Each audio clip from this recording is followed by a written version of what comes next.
Hi, my name is Samuel Vakamo, and today we're going to be going over how to make a Bullseye tie-dye t-shirt. First off, you're going to want to go ahead and gather all your materials. Your first material is going to go ahead and be a 100% cotton white t-shirt. You're also going to need some fabric dye to apply to the white t-shirt, a pair of gloves so you don't go ahead and dirty your hands as much, some rubber bands to go ahead and tie your t-shirt, 2 Ziploc bags to place your t-shirt in at the end, and a plastic bag to have as a surface so you don't dirty everything. Step number 1, you're going to want to go ahead and pinch the white t-shirt from the middle, pick it up, and just fold it down towards like a cone. You're going to want to go ahead and add one rubber band on the top and spin it around twice to go ahead and make it tighter. The first part right here, all the way at the top, is going to go ahead and be your dot in the middle, and the 2 layers that you will create with the next rubber band are going to go ahead and be your outer layers that surround the dot in the middle. Depending on how many colors you have, you're going to want to add as many rubber bands to make as many sections. I only have 3 colors right here, so we're just going to go ahead and make the 3 sections. Once you have your white t-shirt with your rubber bands on it, you're going to want to go ahead and lay out your plastic bag, just creating a surface so you can add the dye. Once you have your surface ready, you can go ahead and put your white t-shirt on top and begin adding the colors.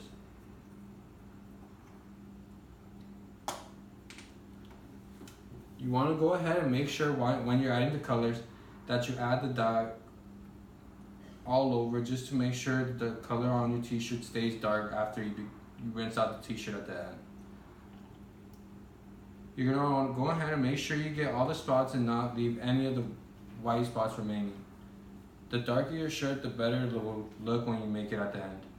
There will also be little creases inside. As the shirt's kind of folded, you're going to want to go ahead and make sure you get the dye inside of all of them.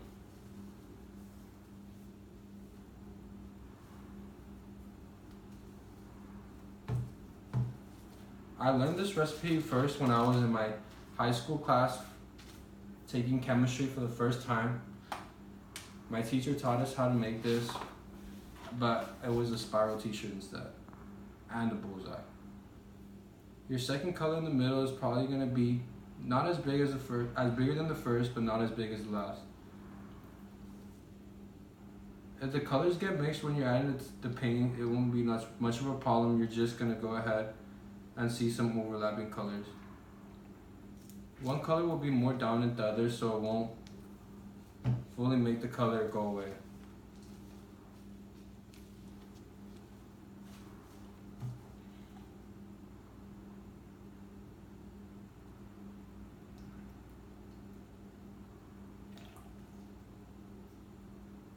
Make sure that when you have your dye ready, you add a lot of water so that way it can soak into the shirt better.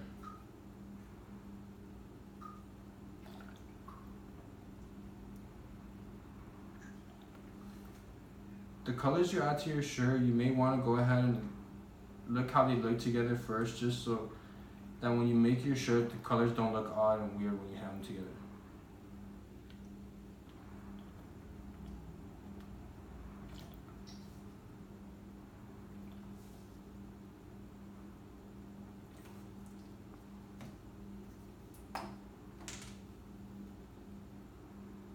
The last section will be the biggest, so you want to go ahead and make sure you add the most color to this part.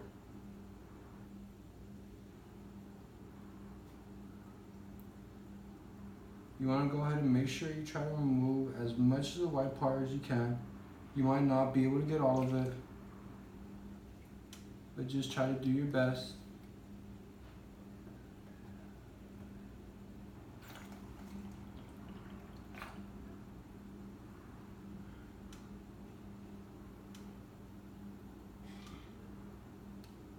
Sometimes leaving some white areas will also make the shirt look nicer, as sometimes the white blends in with the colors nicely.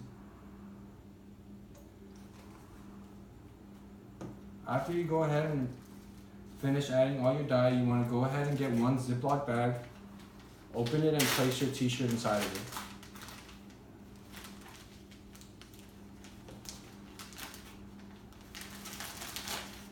After the t-shirt is inside the first bag, you're going to want to go ahead and seal it closed.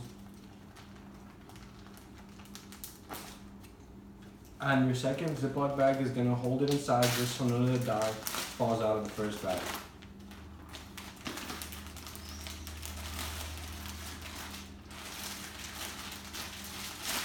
After you have the bags inside the Ziploc bags, you're gonna wanna go ahead and let those t-shirts sit inside them for 24 hours. Once 24 hours have passed, you're gonna wanna go ahead and take the shirt out of the Ziploc bags. You're gonna take it to a sink and rinse it out until you see no more dye falling out of it. Once there's no more dye falling out of the t-shirt, you're going to go ahead and remove the rubber bands and let it air dry for a couple hours. Your shirt should come out like this.